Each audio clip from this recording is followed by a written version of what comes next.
کوئی زبان خاموش نہ رہے، اس یقین سے درود پاک پڑھیں کہ ہم پڑھتے ہیں اور آقا کائنات صلی اللہ علیہ وآلہ وسلم سماعت فرماتے ہیں۔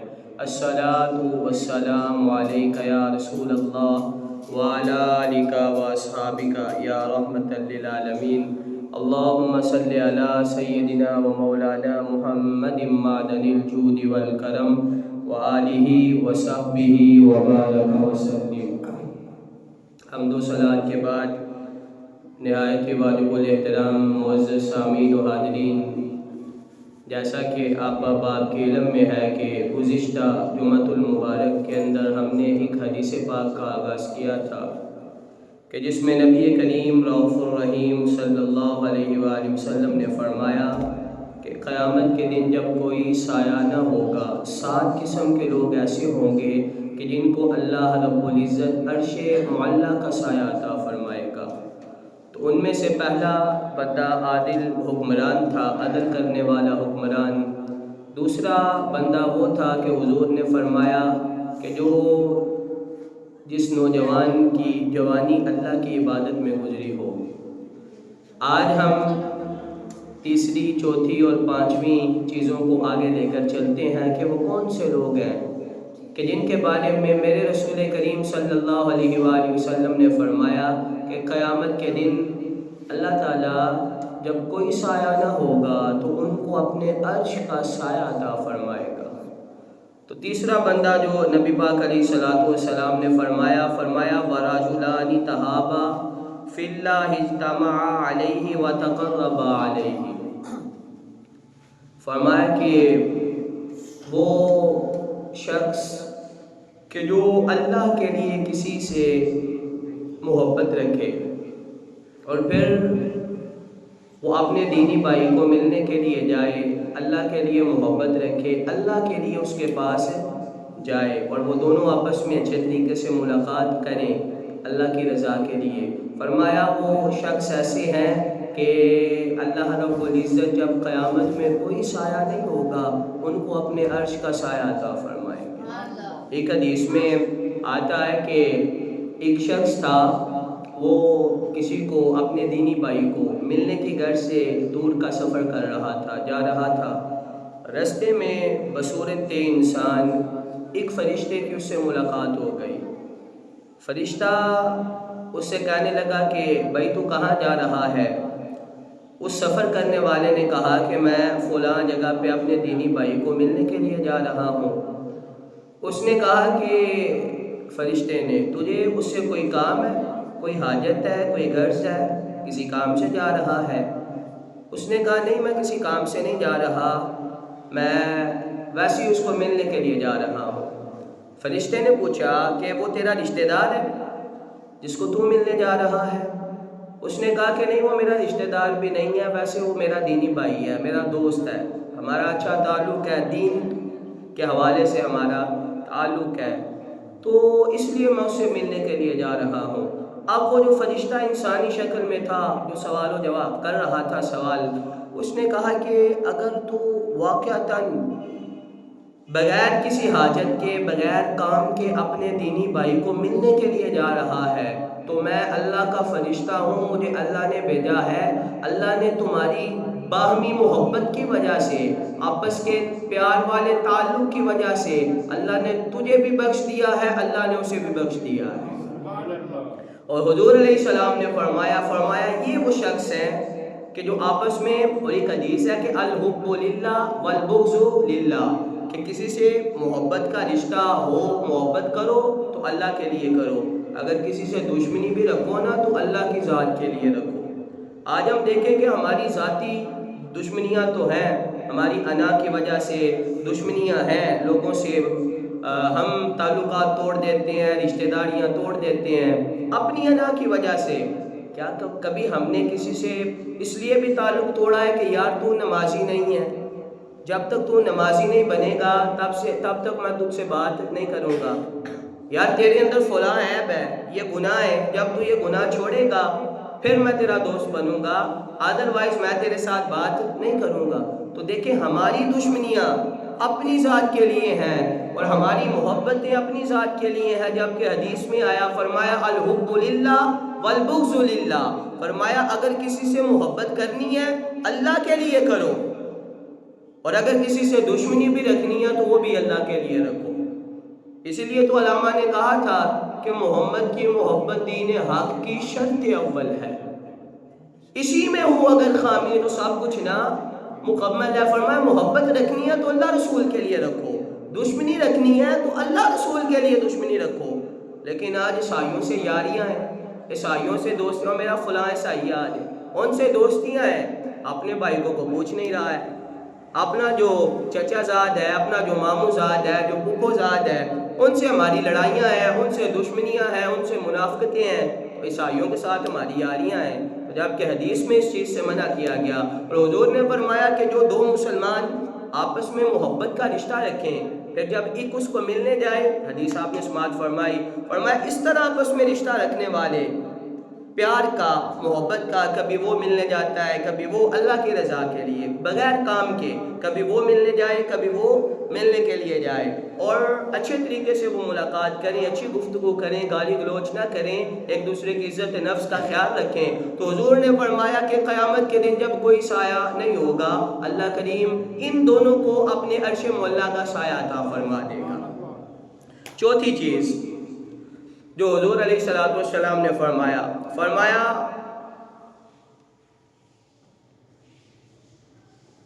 وَرَجُلٌ قَلْبُهُ مُعَلَّقٌ فِي الْمَسْجِدِ، یہ چیز بڑی توجہ سے آپ نے سماعت فرمانی ہے۔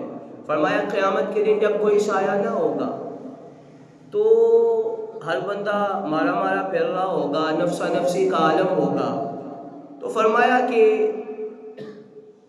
وَرَجُلٌ قَلْبُهُ مُعَلَّقٌ فِي الْمَسْجِدِ، وہ شخص کہ جس کا دل مسجد میں اٹکا رہے گا، یعنی ایک نماز پڑھ کے گیا ہے تو دوسری کا انتظار کر رہا ہے، اگر فارغ ٹائم ہے تو ایک نماز پڑھ کے مسجد میں بیٹھ کے دوسری کا انتظار کر رہا ہے، مسجد میں اس کا دل اٹکا ہوا ہے، مسجد سے وہ محبت کر رہا ہے، مسجد کی طرف اس کا دل کھنچ رہا ہے۔ حضور نے فرمایا کہ اس طرح کا بندہ جب قیامت میں کوئی سایہ نہیں ہوگا، اللہ اسے بھی اپنے عرش کا سایہ عطا فرما دے گا۔ وَرَجُلٌ قَلْبُهُ مُعَلَّقٌ فِي الْمَسْجِدِ، کہ جس کا دل مسجد میں، حضرت عبداللہ ابن مسعود رضی اللہ تعالیٰ عنہ اب سارا دن مسجد میں رہتے ہیں۔ ہم سوچیں کہ آپ کو کوئی کام نہیں تھا، آپ کو کوئی کام نہیں تھا، ہم کہتے ہیں جی ہماری مصروفیات ہیں، میرے معاملات ہیں، میں سارا دن نہیں رہ سکتا۔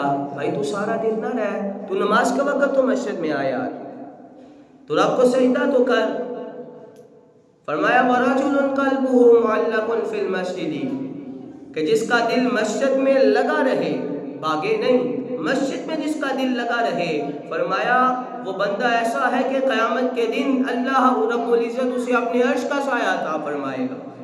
کہ جو مسجد سے محبت کرتا ہے، جس کا دل مسجد میں لگا رہتا ہے، اور فارغ وقت ملا بندہ مسجد میں آ گیا، لوگ ڈھونڈیں بھئی فلاں کہاں ہے، فلاں مسجد میں آپ کو ملے گا، مسجد میں وہ آپ مسجد میں چلے جائیں، وہ مسجد میں وہ بندہ آپ کو مل جائے گا۔ تو مسجد میں اگر کوئی ڈھونڈنے کے لیے جائے تو واقعہ وہ مسجد میں مل جاتا ہے، وہ مسجد سے محبت کرتا ہے، مسجد میں کوئی چیز پڑی ہے تو اٹھا لیتا ہے، مسجد کی کوئی نہ کوئی ذمہ داری وہ اپنے سر پہ لے لیتا ہے کہ یہ مسجد کے دروازے ہیں، یہ میں صاف کروں گا، یہ مسجد کے واش روم ہے میں صاف کروں گا، یہ کلینوں پہ جھاڑو آج میں دوں گا، یہ ٹائلیں آج میں صاف کروں گا، آج فلاں مسجد کا کام ہے وہ میں کروں گا۔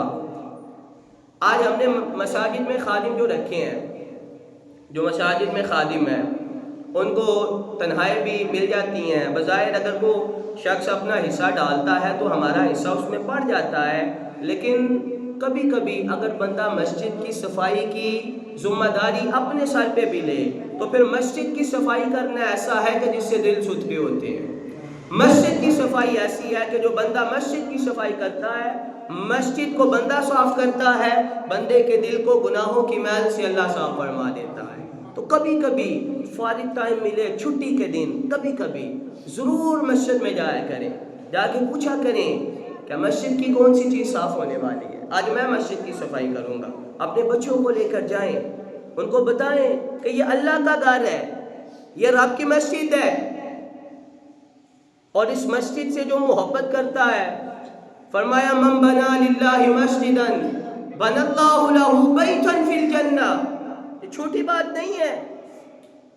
میرے رسول کریم صلی اللہ علیہ وآلہ وسلم نے فرمایا کہ جو بندہ مسجد سے محبت کرتا ہے، مسجد بناتا ہے، یا اس کی تعمیر و توسیع کے لیے، اس کی تزئین و آرائش کے لیے وہ بندہ اپنے مال میں سے کوئی حصہ خرچ کرتا ہے یا مکمل مسجد بناتا ہے، فرمایا اللہ رب العزت اس کا گھر جنت میں بنا دیتا ہے. تو یہ چھوٹی بات ہے، یہ بہت بڑی بات ہے. اور آپ کبھی کبھی جب چھٹی ہو نا، کبھی کبھی یہ صرف کہنے کی باتیں نہیں، تقریریں یار آپ بڑی سنتے ہیں بڑی، لیکن عمل کے بندے ہم کب بنیں گے؟ کیا ساری زندگی سنتے ہی رہنا ہے بس؟ علماء نے صرف کہتے رہنا ہے؟ اب وقت ہے کہ ہم عمل کے بندے بنیں، اب عمل کی طرف آئیں، عمل کی دنیا میں پاؤں رکھیں کہ اب ہم نے عمل کرنا ہے. جب کبھی چھٹی ہو، اتوار کو سب کو چھٹی ہوتی ہے، کچھ لوگوں کو جمعے کی ہوتی ہے، کبھی کبھی چھٹی کے دن جب سارے دوسرے کام بھی تو کرتے ہیں، تھوڑا سا وقت نکال کے مسجد میں آیا کریں. آ کے نا تو امام صاحب سے پوچھا کریں، قاری صاحب سے پوچھا کریں کہ مسجد کی کون سی چیز صاف ہونے والی ہے. مسجد کے واش روم گندے تو نہیں ہیں؟ کیا مسجد کا صحن گندا تو نہیں ہے؟ کیا مسجد کی قالین جو ہے وہ صاف ہے؟ مسجد کی ٹائلیں صاف ہیں؟ پنکھے صاف ہیں؟ اب ہم پنکھوں پہ نظر ماریں تو ہمیں نظر آ جائے گا پنکھے کس طرح کے ہیں. کیا مسجد کی چھت کی صفائی ہوئی ہے؟ تو جو مسجد کی صفائی کرتا ہے، مسجد کے کاموں میں دلچسپی لیتا ہے، مسجد کے معاملات کی ذمہ داری اپنے سر لے لیتا ہے، حضور علیہ السلام نے فرمایا کہ اللہ اس بندے کے دل کو ستھرا فرما دیتا ہے، اس بندے کا دل گناہوں سے پاک ہو جاتا ہے. اور جس بندے کا دل مسجد میں لگا رہتا ہے، جو ایک نماز پڑھتا ہے تو دوسری کی خواہش دل میں ہوتی ہے. زور پڑھ کے بندہ گیا ہے تو بندے کو جلدی لگی ہے یار کب اذان ہوگی، تو کب میں رب کے گھر میں پھر عصر پڑھنے کے لیے جاؤں گا، پھر عصر پڑھی ہے تو کب میں مغرب کے لیے جاؤں گا، کب میں عشاء کے لیے جاؤں گا. رات کو بندہ سوئے تو ذہن میں یہ خیال نہ ہو کہ یار میں نے دکان پہ جانا ہے، میں نے جلدی اٹھنا ہے، میں نے فیکٹری جانا ہے، میں نے جلدی اٹھنا ہے، بلکہ یہ خیال ہونا چاہیے کہ میں نے سویرے اٹھ کے فجر کی نماز ادا کرنی ہے، میں نے اس لیے جلدی اٹھنا ہے. اس لیے تو فرمایا کہ جس بندے کا دھیان مسجد کی طرف ہوگا، جو مسجد سے محبت کرے گا، مسجد کی طرف جس کا دل لگا رہے گا، لٹکا رہے گا، اٹکا رہے گا، حضور علیہ السلام نے فرمایا کہ وَرَجُلٌ قَلْبُهُ مُعَلَّقٌ فِي الْمَسَاجِدِ.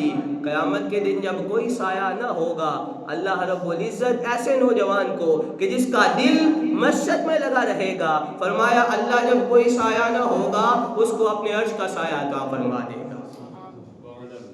اپنے عرش کا سایہ عطا فرمائے گا. تو یہ کوئی چھوٹی بات نہیں ہے. اور حدیث سنیے، نبی پاک علیہ الصلوۃ والسلام نے فرمایا المومن فی المسجد کالسمک فی الماء والمنافق فی المسجد کالطائر فی القبض. فرمایا کہ مومن مسجد میں اس طرح ہوتا ہے کہ جس طرح مچھلی پانی میں ہوتی ہے. مچھلی کو جس طرح پانی سے محبت ہوتی ہے، اگر باہر نکال لیا جائے تو مچھلی مر جاتی ہے، زندہ نہیں رہ سکتی ہے. تو فرمایا مومن جو ہوتا ہے، مومن، حضور نے مومن کی نشانی بیان فرما دی. فرمایا مومن جو ہوتا ہے اس کا دل وہ اس طرح ہوتا ہے جس طرح مچھلی پانی میں ہوتی ہے. اور فرمایا منافق مسجد میں آ کے اس طرح ہو جاتا ہے کہ جس طرح پرندہ پنجرے میں قید ہوتا ہے، جس طرح وہ پھڑ پھڑاتا ہے، وہ پر مارتا ہے کہ کسی طرح میں باہر نکل جاؤں، کسی طرح میری جان چھوٹ جائے. فرمایا جو منافق ہوتا ہے اس کا دل مسجد میں آ کے پھڑ پھڑاتا ہے.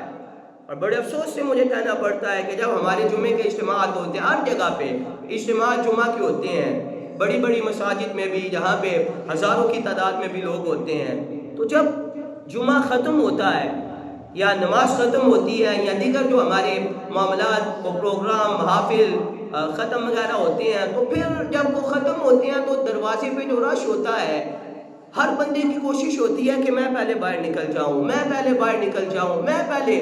گویا وہ مسجد میں ایک سیکنڈ کھڑا ہونے کے لیے تیار نہیں ہوتا.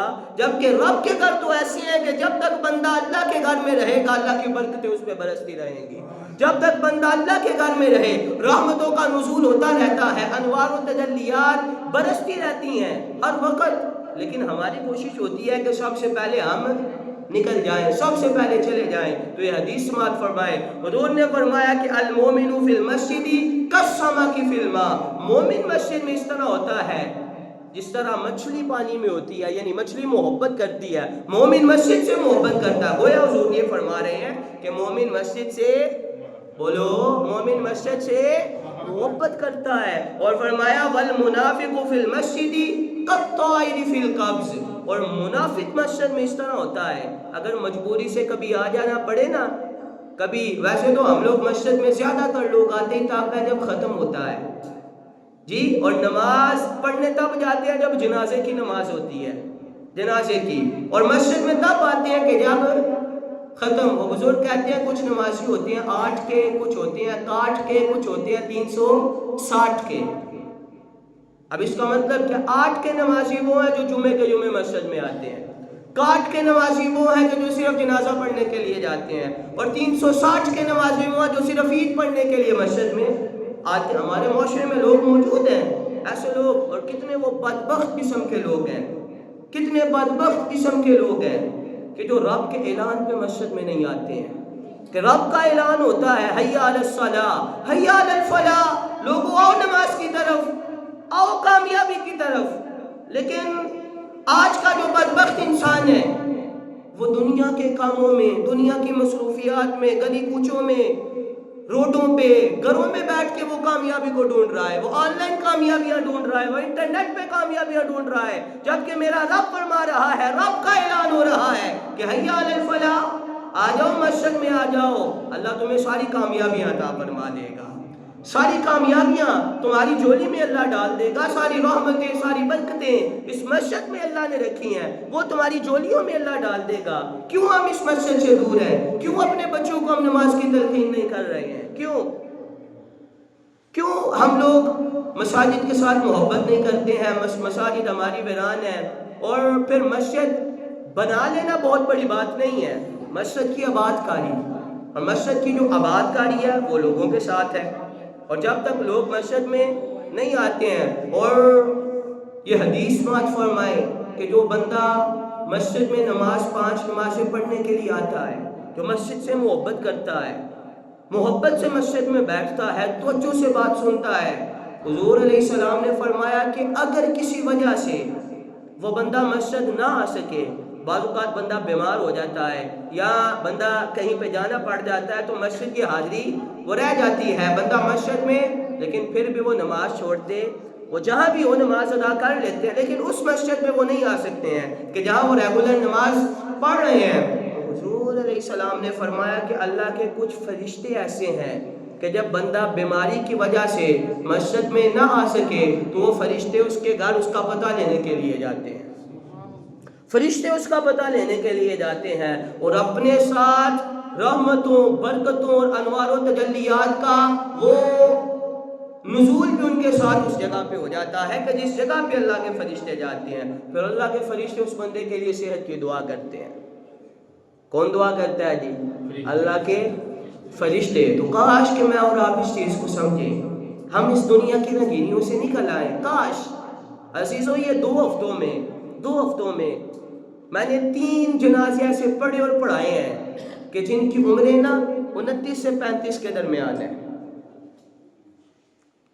وہ بھی ہماری طرح کے نوجوان تھے، وہ بھی کہتے تھے کہ یار ابھی تو میں نے بڑے ہونا ہے، ابھی تو بوڑھے ہونا ہے، ابھی تو بچے ہونے ہیں، ابھی تو میں نے یہ کچھ دیکھنا ہے، میں نے یہ کرنا ہے، وہ کرنا ہے، یہ کرنا ہے، لیکن ان کو موقع نہیں مل سکتا۔ بڑے لوگ ہماری طرح کے ایسے ہیں کہ جو کہتے ہیں کہ یار جب تقریر سنی آج سے میں نے نمازیں شروع کر لینی ہے، عصر میں نے پڑھنی ہے، میں نے یار یہ بھی کرنا ہے، ایک دن وہ پڑھتے ہیں دوسرے دن پھر وہی حال ہوتا ہے۔ بڑے لوگ ہیں جو کہتے ہیں یار میں سویرے فجر سے میں نے شروع کرنی ہے۔ بڑے لوگ ہیں جو یہ کہتے کہتے ہم خود ان کو مٹی میں دفنا دیتے ہیں کہ جو کہتے ہیں کہ یار میں نے عشاء میں کل سے پڑھنی ہے، یہ مجھ سے نہیں پڑھی جاتی ہے، میں نے کل سے پڑھنی ہے، میں نے یہ کل سے یہ کام کرنا ہے، یہ کل سے میں نے کام۔ تو بڑے لوگ ہیں جن کو بعد میں موقع نہیں ملتا ہے۔ تو عزیزوں، یہ سانسیں، ایک ایک سانس یہ جو باہر آتی ہے پھر اندر جاتی ہے، ایک اندر اللہ نے فرشتہ کی ڈیوٹی لگائی ہے، ایک منہ کے باہر فرشتے کی ڈیوٹی ہے۔ آپ کو پتہ ہے اس چیز کا کہ جب سانس اندر جاتی ہے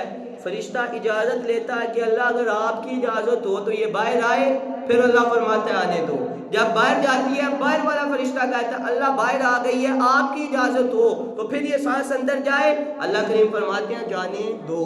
تو جب بندے کا وقت آ جاتا ہے تو پھر اللہ کی طرف سے اللہ کا جواب ہوتا ہے کہ اب وقت ختم ہو گیا، اب موقع ختم ہو گیا، اب یہ سانس نہیں جا سکتی ہے۔ تو بڑے سارے لوگ ہوتے ہیں کہ جو کہتے ہیں کہ میں کل سے نماز شروع کروں گا، کل سے مسجد کی حاضری دوں گا، کل سے میں نیک بنوں گا، میں کل سے نیک عمل کروں گا، لیکن پھر عزیزوں ان کو موقع نہیں۔ آج اللہ نے صحت دی ہے، میں نے آگے بھی میں عرض کرتا ہوں، صحت کا فائدہ اٹھائیں۔ اللہ نے مال دیا ہے تو مال کا، آج اللہ نے آنکھیں دی ہیں نا تو ان کو ان آنکھوں کا فائدہ اٹھائیں۔ آنکھوں سے قرآن دیکھیں، آنکھوں سے اللہ کا فرمان دیکھیں، آنکھوں سے اللہ کی مسجد دیکھیں، آنکھوں سے آپ والدین کا چہرہ دیکھیں، نہ یہ کہ آپ آنکھوں سے فلمیں اور گانے دیکھیں، نہ یہ کہ آپ ان آنکھوں سے بد نگاہی کریں۔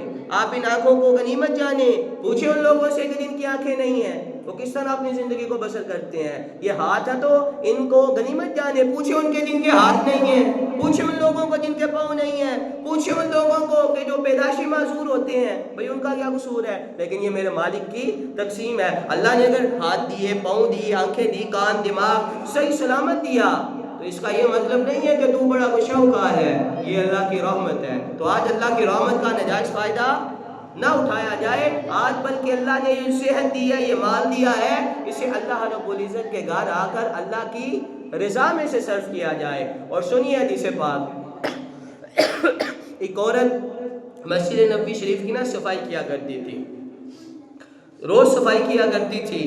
کئی دن ہو گئے وہ عورت نبی پاک علیہ السلام کو نظر نہ آئی، تو حضور علیہ السلام نے صحابہ سے پوچھا صحابہ وہ عورت کہاں ہے؟ صحابہ نے کہا یا رسول اللہ وہ تو فوت ہو گئی۔ تو آپ نے فرمایا کہ صحابہ مجھے کیوں نہیں بتایا؟ یا رسول اللہ ہم نے سوچا کہ آپ کار نبوت کے کاموں میں مصروف ہوتے ہیں، وہ تو ایک عام سی عورت تھی، ہم نے اس کا جنازہ پڑھ کے دفن کر دیا ہے۔ حضور علیہ السلام نے فرمایا وہ عام عورت نہیں تھی، جو مسجد کی صفائی کرتا ہے وہ عام نہیں ہوتا ہے، وہ بڑا خاص ہوتا ہے، وہ اللہ کا بڑا مقرب بندہ ہوتا ہے، یہ ڈیوٹی بڑی خاص ہے، یہ عام بندوں کی لگتی نہیں ہے، عام بندوں کو اللہ توفیق ہی نہیں دیتا ہے۔ فرمایا وہ بڑی خاص عورت تھی، صحابہ مجھے اس کی قبر پہ لے چلو۔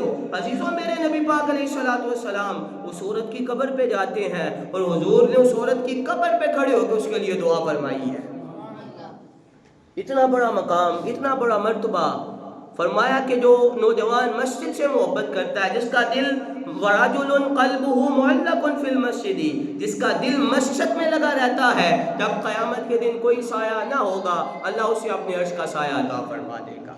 پانچویں چیز حضور علیہ السلام نے جو ارشاد فرمایا وَرَجُلَانِ تَحَابَا،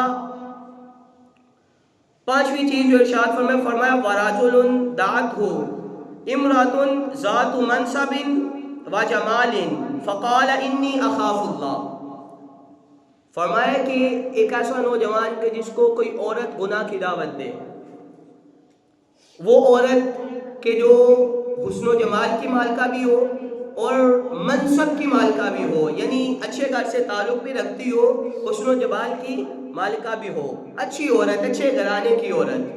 یہاں پہ دوسری جو بازاری عورتیں ان کی بات نہیں ہے، فرمایا اچھے گھرانے کی جو عورت ہے وہ اگر کسی کو گناہ کی دعوت دے، اب حسن جب قدموں میں بچھ رہا ہو، حسن کی پیشکش کو وہ مسترد کر دے، وہ ٹھکرا دے، وہ کہے فقال انی اخاف اللہ، حضور نے فرمایا کہ وہ کہے کہ میں اللہ سے ڈرتا ہوں، مجھے اللہ سے ڈر لگتا ہے۔ اب حسن خود قدموں میں آ رہا ہے لیکن بندہ کہتا ہے میں اللہ سے ڈرتا ہوں۔ فرمایا جو نوجوان اس طرح کہہ کر اس عورت کو بغا دے، فرمایا قیامت کے دن جب کوئی سایہ نہ ہوگا، جب زمین تانبے کی ہوگی، سورج ایک میل پہ آ چکا ہوگا، زمین بھی حرارت اگلے گی، سورج سے بھی گرمی گرے گی، فرمایا کہ قیامت کے دن جب کوئی سایہ نہ ہوگا، یہ نوجوان جو اللہ سے ڈر کے گناہ سے بچ جائے گا، زنا نہ کرے گا، اپنی نگاہوں کی حفاظت رکھے گا، فرمایا قیامت کو جب کوئی سایہ نہ ہوگا، اللہ اسے اپنے عرش کا سایہ عطا فرما دے گا، اللہ اسے اپنے عرش کا سایہ عطا فرما۔ دیکھیں قرآن میں اللہ نے فرمایا وَلَا تَقْرَبُوا الزِّنَا، یہ نہیں فرمایا لوگوں زنا نہ کرنا، یہ فرمایا کہ تم نے زنا کے قریب بھی نہیں جانا، زنا کے قریب بھی نہیں جا، یہ نہیں فرمایا کہ زنا نہیں کرنا، یہ فرمایا کہ تم نے زنا کے قریب نہیں جانا۔ یہ میری حدیث کی آخری بات ہے۔ اور 5ویں حدیث کی بات کہ قیامت کو جب کوئی سایہ نہ ہوگا، ایسا نوجوان جو اپنی آنکھوں کی حفاظت رکھے گا، اپنی آنکھوں پہ حفاظت کے پہرے رکھے گا، جو اپنے سوچوں کو پاک رکھے گا، جو اپنے دل کو پاک رکھے گا، جو ہاتھوں کو گناہوں سے پاک رکھے گا، جو اپنے قدموں کو گناہوں سے پاک رکھے گا، جو نگاہوں کی حفاظت کرے گا، حضور نے فرمایا قیامت کو جب کوئی سایہ نہ ہوگا، اللہ ایسے نوجوان کو اپنے عرش مولا کا سایہ عطا فرما دے گا۔ اور امام یغفی رحمۃ اللہ تعالیٰ نے اپنی کتاب میں نقل فرمایا، آپ فرماتے ہیں کہ ایک کپڑے کی دکان پہ نا ایک عورت آئی، عورت بھی بڑی حسن و جمال کی مالک تھی، اس نے کچھ کپڑا خریدا تو کپڑے کی دکان پہ ایک سیل مین کام کیا کرتا تھا۔ وہ سیل مین جو نوجوان تھا وہ بڑا حسن کا مالک تھا، اللہ نے بڑا سونا بنایا تھا، عورت اس پہ فریفتہ ہو گئی۔ اب جب اس نے دیکھا تو وہ کپڑے لے کے واپس چلے گئی۔ اب اس نے ترکیب سوچی کہ کس طرح اس کو اپنے جال میں پھانسا جائے۔ عورت گھر گئی، گھر سے وہ پھر واپس آئی۔ اب جب وہ دکان پہ آئی نا تو اس نے بہت سارے کپڑے خرید لیے، زیادہ۔ اب جب گٹھری جو تھی اس نے باندھی تو وہ اس کا وزن کافی زیادہ تھا۔ اس عورت نے مالک کے دکان سے کہا، جو مالک تھا اس سے کہا کہ یہ جو نوجوان ہے اسے میرے ساتھ میرے گھر بھیجو تاکہ یہ کپڑے میرے گھر چھوڑ آئے۔ مالک اس کی چال کو نہ سمجھ سکا، اس نے کپڑے لیے تھے، خرید و فروخت کی تھی، مالک نے نوجوان کو ساتھ بھیج دیا۔ اب وہ نوجوان جو کپڑوں کی گٹھری جس نے اٹھائی تھی وہ جب اس کے گھر پہنچا، عورت نے نہ کہا کہ یہ اندر رکھ دو۔ وہ اندر جب گیا تو عورت نے دروازہ بند کر دیا، دروازہ بند کر دیا اور اسے گناہ کی دعوت دینے لگی۔ اب وہ جو نوجوان تھا وہ ویسے بھی سونا تھا اور کردار کا بھی سونا تھا، وہ اللہ کا ولی تھا۔ اس نوجوان نے اس کی دعوت کو مسترد کیا، ٹھکرا دیا، کہا فقال انی اخاف اللہ، میں اللہ سے ڈرتا ہوں۔ عورت تو بھی اللہ سے ڈر جا۔ جب اس نے ٹھکرا دیا، اب وہ جو عورت تھی، امام یغفی رحمۃ اللہ تعالیٰ، اس نے اپنے جو بدن سے کپڑے بھی اتار دیے، اسے طرح طرح سے ورگلانے لگی۔ حضور کی حدیث ہے کہ حسن اس کے قدموں میں بچھ رہا ہو۔ ایسی حالت میں جو بندہ حسن کو ٹھکرا کے اللہ سے ڈر جائے، قیامت کو جب کوئی سایہ نہ ہوگا، اللہ عرش کا سایہ عطا فرمائے گا۔ اس نوجوان نے اس کی آفر کو ٹھکرایا، عورت نے بڑا کچھ کیا۔ اس نوجوان نے کہا کہ اس کا جال بڑا سخت ہے، بڑا سخت ہے، اب تک تو بچ رہا ہوں اللہ کی رحمت سے، کہیں اب میں اس میں پھنس نہ جاؤں۔ اس نے کہا مجھے پہلے واش روم میں جانے دو، میں آ کے تمہیں بتاتا ہوں۔ عورت نے بتایا، وہ واش روم گیا، اس نے اپنے ہاتھ پہ پخانہ کیا، ہاتھوں پہ، اور پھر اس نے اس پخانے کو اپنے چہرے پہ، اپنے بدن پہ، اپنے کپڑوں پہ مل لیا۔ ایسی حالت میں جب وہ نوجوان باہر آیا، اب اس کے جسم سے، کپڑوں سے بدبو اٹھ رہی تھی۔ عورت نے جب اس کو دیکھا تو اس کا سارا نشہ اتر گیا۔ عورت نے کہا تو مجھے کو دیوانہ لگتا ہے، دروازہ کھولا، بھاگ جا۔ وہ نوجوان جب باہر نکلا تو دل ہی دل میں اللہ کا شکر ادا کر رہا تھا۔ اللہ کا شکر ادا کرتے باہر نکلا کہ یا اللہ میرا تن تو گندا ہو گیا ہے لیکن من کو گندا ہونے سے تو نے بچا لیا ہے۔ ابھی کنویں پہ جا کے اس نے وضو کیا، غسل کیا، اپنے آپ کو صاف کیا۔ امام یغفی نے اپنی کتاب میں لکھا کہ جب تک وہ نوجوان زندہ رہا اس کے جسم سے عنبر اور کستوری کی خوشبوئیں آتی رہی ہیں، اور جب اس کا انتقال ہو گیا لوگوں نے دفن کر دیا، فرماتے ہیں کہ اس کی قبر جب تک لوگ دیکھتے رہے ہیں اس کی قبر سے عنبر اور کستوری کی خوشبوئیں آتی رہی ہیں۔ تو حضور نے فرمایا کہ ایسا نوجوان کہ جو اپنی نگاہوں کی حفاظت کرے، ہمارے معاشرے میں بڑا گند پھیل چکا ہے، بڑا، فرمایا کہ جو ایسا نوجوان کہ جو اپنی آنکھوں کی حفاظت کرے، کردار کی حفاظت کرے، فرمایا قیامت میں جب نوجوانوں کوئی سایہ نہ ہوگا، اللہ کریم ایسے نوجوان کو اپنے عرش کا سایہ عطا فرمائے گا۔ تو آپ سے گزارش ہے، یہ جو حدیث پاک ہے اس کی 5 چیزیں ہو چکی ہیں، اللہ رب العزت مجھے بھی آپ کو بھی ان 5 پہ عمل کرنے کی توفیق عطا فرمائے۔ عمل سے زندگی بنتی ہے۔ دیکھو تقریریں بڑی ہوتی ہیں، آپ نے سن لیا، آدھا گھنٹہ بیٹھ کے میں نے بول دیا، نہ میں عمل کروں، اگر آپ عمل نہ کریں تو پھر اس کا فائدہ، بڑے بڑے علماء کو لوگ سنتے ہیں، پیروں کو سنتے ہیں، بڑا کچھ کرتے ہیں، سنتے سناتے تو زندگیاں گزر گئی، عمل کے بندے کب بنیں گے؟ بات تو تب بنے گی، علامہ نے کہا تھا کہ عمل سے زندگی بنتی ہے، جنت بھی جہنم بھی، یہ خاکی اپنی فطرت میں نہ نوری ہے نہ نالی ہے. جس طرح کا ہم عمل کریں گے اس طرح کا صلہ ہمیں ملے گا. وآخر دعوانا الحمدللہ رب العالمین. آخر میں ختم نبوت کا نعرہ، دل حیات خدا سے شاد، جامع عشق نبی آباد، سب کا نعرہ سب کی یاد. ختم نبوت، ختم نبوت، ختم نبوت پہ یار ذرا اونچی بولا کرو، پتہ چلنا چاہیے دیوانے بیٹھے ہیں. ختم نبوت، ان کے نام، ان کا نام اسلام ہمارا، ان کا غم پیغام ہمارا، ان کے نام سے نام ہمارا، وہ ہے ایمان کی بنیاد. ختم نبوت، ختم نبوت، تاجدار ختم نبوت.